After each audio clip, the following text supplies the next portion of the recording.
خو دما خپل عقیده ده والله بالله تالله ثم حضرت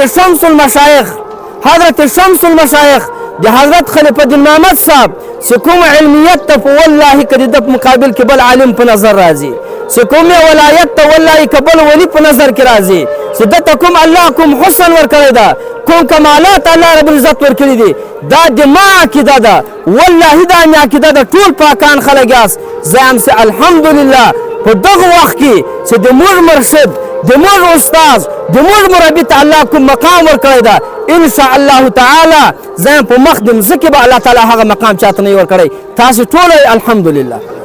د ما خپله مدرسه ده د ما سره طالبان دي الحمدلله د دغو د ما استادان دي دا شاته چې کوم ناست دي سنگ بنیاد الحمدلله د وخت یو دور لوی ولی الله شی ده دا د ما خپل ایمان او عقیده ده زه په سبق کې طالبانو ته یم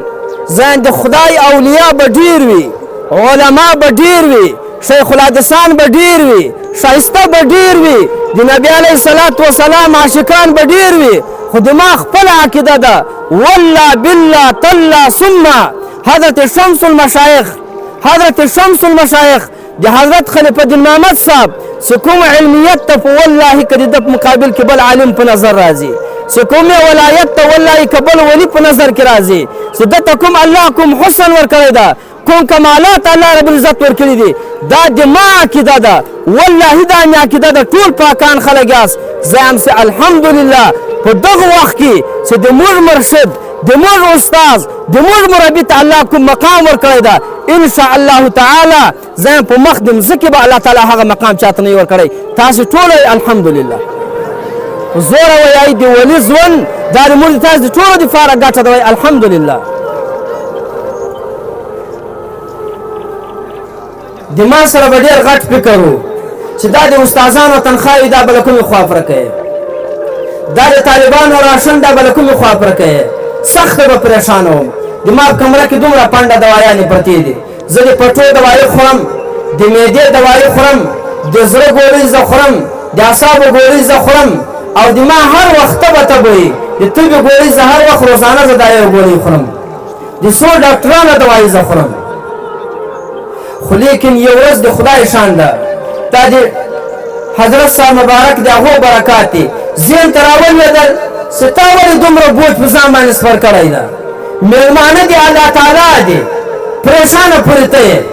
خو د الله تعالی مېلمانه دي دا طالبان الله تعالی چې څه خوراک ورکوي دا خو د ده کار ده خو تاسې باور وکړئ الحمدلله له هغه راباد خدای داسې لارې ورته برابروي کله له یوې خوا کله له بلې خوا کله له یوې خوا کله له بلې خوا دا مدرسه ده دا د مونږ د تاسې د ټولو سره ګډه ده شابرات مولوي صاحب خدای همت وکړو چې نورې مدرسې پرېښودلې دلته یې د مدرسې هغه بنیاد کېښو موږ تاسې به د دغې مدرسې معاونت کوو که بیا نه کوو چې څوک یې وایي چې کوو بیا هغه د دواړه لاس پورته جزاک الله